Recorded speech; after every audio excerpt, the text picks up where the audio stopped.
You are playing to the hand of agents, including my own enemies, who want to use insecurity to get rid of me.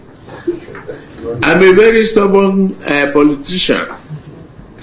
I just refuse to go. And I will campaign for my second term. I will work. Okay, now President Bola Tinubu said that he's a very stubborn politician. That in a trending video now, he said he's a very stubborn politician, that his enemies are the one who are sponsoring insecurity to get rid of him in 2027, but that he's a very stubborn politician and that he's going to fight to win. Now, listen, President Bola Tinubu, you're not a very stubborn politician. You're not a stubborn politician. You're a bad leader.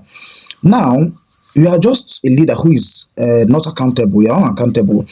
An unaccountable leader, a leader who is not accountable, fights to stay in power, whereas a leader who is accountable fights for his people. If there is insecurity, you have to own up to your responsibility as the president and commander-in-chief, Armed Forces, Federal Republic of Nigeria, and fight insecurity. Use every state machinery.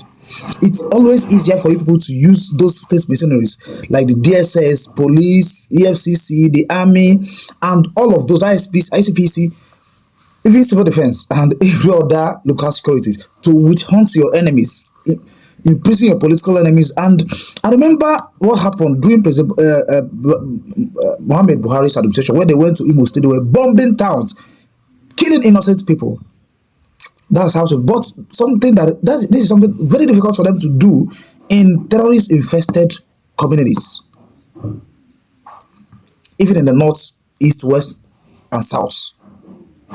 It's very difficult for them to do it. There has been kidnapping going on, even in the southeast, south region, even in the north central, Abuja. What have they used? Have they used the state mercenaries to do it? No, they've not.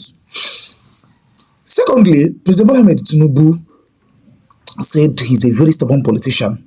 He did not say a leader. Now, choice of words. That's the kind of words that Machiavellian theory has taught these people to use. The kind of words that our leaders in Africa love to make use of. It's hard for you to see a leader in the Western world, Europe, America, North and South America, and some Southeast Asia, using this word, I'm a very stubborn politician. Or no, leader, learn it. A leader fights for the people. A leader motivates the people. A leader inspires the people to do better, inspires the community to live better. But here in Nigeria and Africa, this part of the world, Southern Africa, we have politicians, rulers in power, who want to fight for power, to perpetuate their stay in governance, in the office, not even governance, but in the office, even when they've gotten so old and weak, both physically and in brain, in their thinking. And I keep wondering, what kind of people do we have as leaders? What are they made of? A president of a country saying that the insecurity in his country is being sponsored by the enemies to get rid of him. And he says that, and people, you see, people will even clap for him. That's the kind of APC party that we have in this country. People will even clap. Yes, that is going to stay in power. But it does not make sense. It doesn't make sense. If you are elected in the office, that's if you feel you are elected. After all, you said you are elected. You are elected then to secure the people. Those days in the secondary school, high school, whatever you call it, we learned in the government class, the first lesson we learned was that government is there to secure lives and properties. That's first function, one of the first functions of government that we learned. Is that the government secures lives and properties.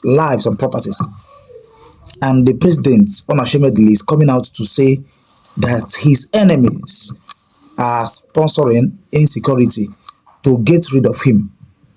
Make it make sense. Are you not ashamed to say that? Even if I'm the president of the country, if I was the president, I wouldn't say that, because no, I am elected to secure lives and properties.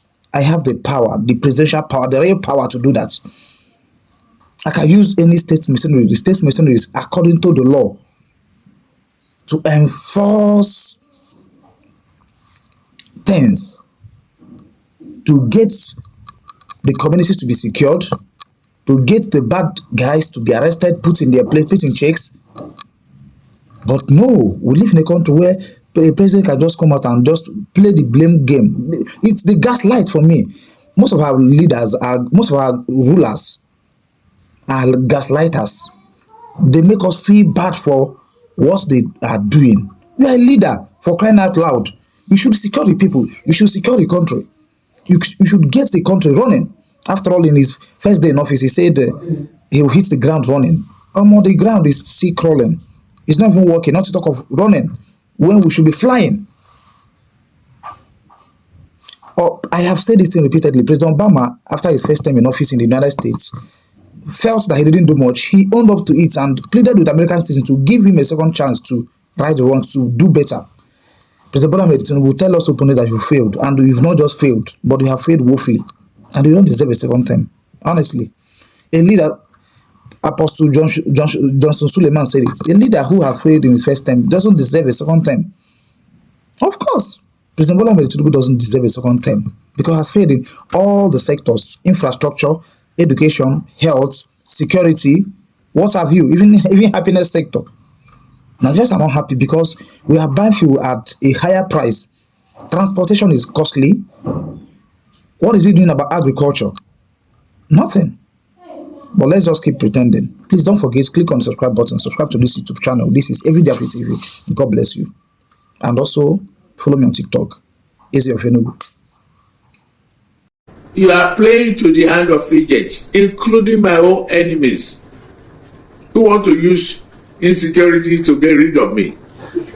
I'm a very stubborn politician. I just refuse to go. And I will campaign for my second term. I will work